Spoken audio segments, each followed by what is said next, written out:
Maaf Bella, kemarin aku tidak jadi main ke rumahmu karena demam. Rupanya ada infeksi di tenggorokanku, jadi suhu badan meningkat dan aktivitas tubuhku terhambat. Bagaimana kesehatanmu saat ini? Apakah sudah sembuh total? Puji Tuhan, infeksi sudah hilang setelah minum antibiotik Bella. Aku mau mengaitkan penyakit tubuh dengan penyakit pada jiwa manusia. Tak kala ketidakbenaran tinggal dalam tubuh kita, maka hal ini merupakan penyakit pada jiwa. Namun, kita juga bersyukur karena belas kasihan Allah tertuju kepada anak-anaknya yang sakit.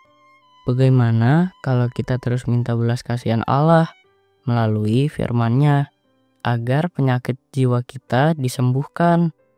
Sesaat lagi kita belajar panggilan Filipus. Perlu kita pelajari siapa yang panggil dia? Kalau Andreas diajak oleh Yohanes, sedangkan Petrus diajak oleh saudaranya, bagaimana dengan Filipus? Mari perhatikan hambanya.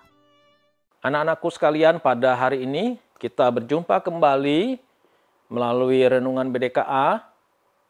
Tema kita diambil dari Yohanes pasal 1 ayat 43 hingga 48 tentang Filipus. Mari kita bersatu di dalam doa. Tuhan, kami siap untuk mendengarkan renungan ini. Siapkanlah hati kami dan berkatilah hamba-Mu yang menyampaikannya. Dalam Kristus Yesus kami sudah berdoa. Amin.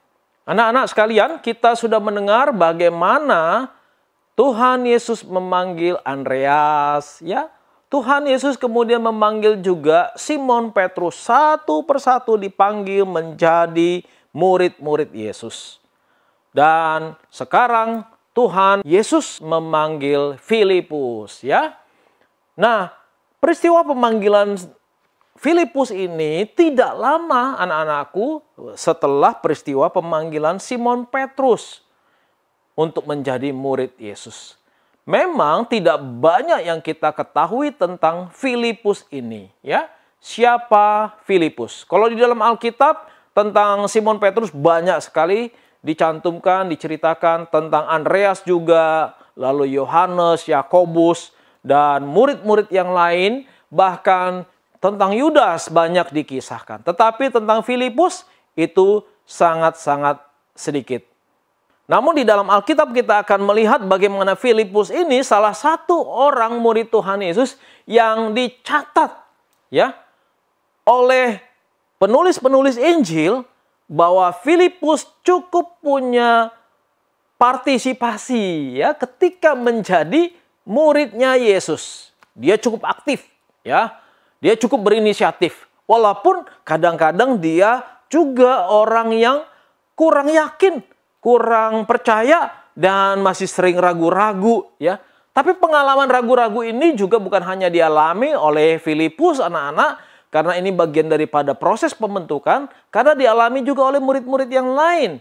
Kita ingat pada waktu Yesus melakukan mujizat memberi makan 5.000 orang, ya. Kita lihat di sana bahwa begitu banyak orang mengikuti Yesus dan sampai hari larut malam dan mereka sudah mulai kelaparan. Dan Yesus melihat bahwa mereka membutuhkan makan. Dan kemudian Yesus bertanya kepada murid-murid bagaimana cara mereka memberi makan orang yang demikian banyak itu. Dan Filipus menjawab, di daerah ini sangat sulit untuk mendapatkan tempat makan. Kata Filipus begitu, ya. Filipus sempat merasa sangsi karena membutuhkan uang yang sangat banyak untuk memberi makan 5.000 orang. 5.000 itu seperti yang tercatat di dalam Alkitab. Tetapi sesungguhnya kita percaya itu lebih daripada 5.000 orang, karena 5.000 itu hanya laki-laki saja, anak-anak, ya. Kalian tahu itu hanya laki-laki saja yang dicatat di dalam Alkitab, tapi ada juga perempuan yang ikut dan juga anak-anak. Dan bagaimana memberi makan orang yang demikian banyak itu membutuhkan uang yang banyak. Lebih dari 200 dinar uang pada waktu masa murid-muridnya. Dan itu pun dikatakan oleh Filipus bahwa mereka hanya akan mendapatkan sepotong kecil roti saja, ya. Jadi itu akan kurang mengenyangkan dengan jumlah begitu banyak orang gitu kan. Tetapi bersyukur bahwa Filipus memiliki seorang teman seperti Andreas. Andreas kemudian membantunya untuk mencari siapa orang-orang yang ada di situ yang membawa makanan. Rupanya ada seorang anak kecil yang ditemukan oleh Andreas yang membawa makanan, yakni 5 roti dan dengan 2 ekor ikan. Nah, dari situlah Andreas kemudian mengatakan, ini Tuhan yang kami dapat. Dan dari situlah mereka kemudian dapat memberi makan banyak orang. Yesus mengucap syukur kepada Allah dan dia berdoa dan terjadilah mujizat. Ya, dari 5 roti, 2 ikan, kemudian memberi makan 5.000 lebih orang dan masih ada sisa 12 bakul. Nah, dari sini kita bisa melihat bagaimana peran dari Filipus itu. Walaupun dalam kekurang percayaannya, tapi dia cukup aktif untuk menyodorkan dirinya untuk membantu Yesus menemukan orang yang memberi makan bersama dengan Andreas. Peran Filipus selama mengikuti Yesus itu juga cukup baik, ada di kitab yang lain anak-anak, yakni kitab Yohanes sendiri. Walaupun ia lambat mengerti tentang Yesus sebagai Mesias, pada peristiwa lain Filipus bertanya kepada Yesus, "Tuhan, tunjukkanlah Bapa kepada kami." Filipus masih kurang memahami ketika Yesus akan naik ke surga. Yesus mengatakan bahwa di rumah Bapakku ada banyak tempat. Artinya Yesus akan pergi ke rumah Bapa. Tapi Filipus malah bertanya, "Tuhan Yesus, tunjukkanlah Bapa itu kepada kami." Dan kemudian Yesus menegur Filipus. Dia berkata, "Telah sekian lamanya aku bersama-sama dengan kamu, Filipus. Namun kamu tidak mengenal aku."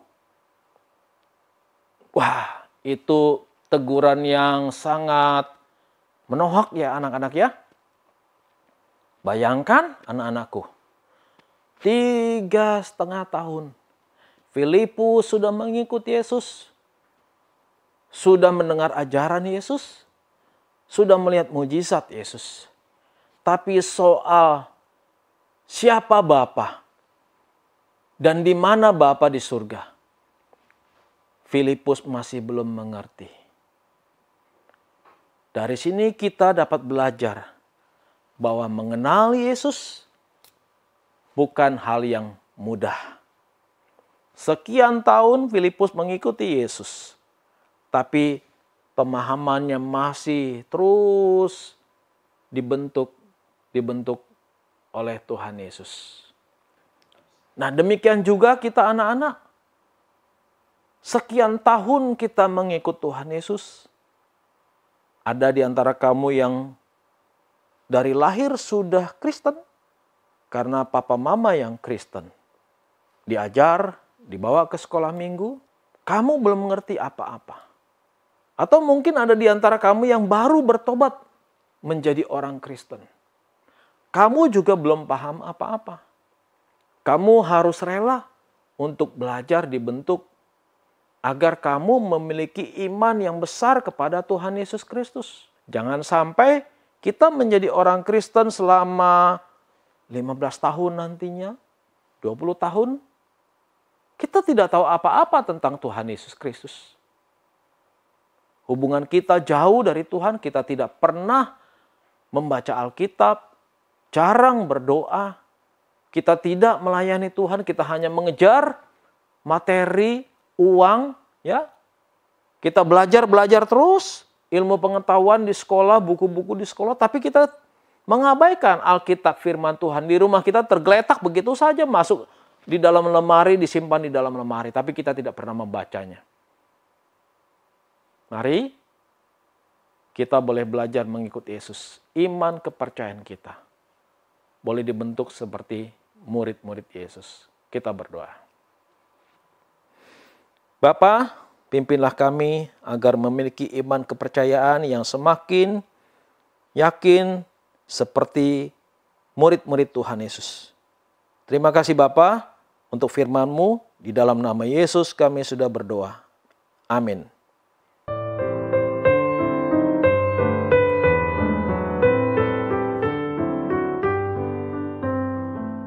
Senang sekali jadi Filipus ya. Kenapa? Filipus dipanggil sebelum ia sendiri mencari Yesus. Dia berinisiatif mencari dan menemukannya. Sama dengan panggilan buat kita yang terjadi sebelum kita sendiri mengerti tentang Dia. Wah, ini merupakan penghiburan besar. Sebenarnya hal ini merupakan salah satu bagian dalam Alkitab yang belum aku mengerti. Aku kagum pada Yesus dan bersyukur bisa percaya kepadanya. Perhatikan Ibrani pasal 11 ayat 3, di mana kepada kita diberikan iman terlebih dahulu, dan setelah itu baru berusaha mencari pengertian dari iman anugerah Allah. Anugerah yang diberikan kepada Filipus membuat dia merespon panggilan sebagai murid Yesus. Setelah mendengar perkataan yang penuh kuasa, yaitu ikutlah aku.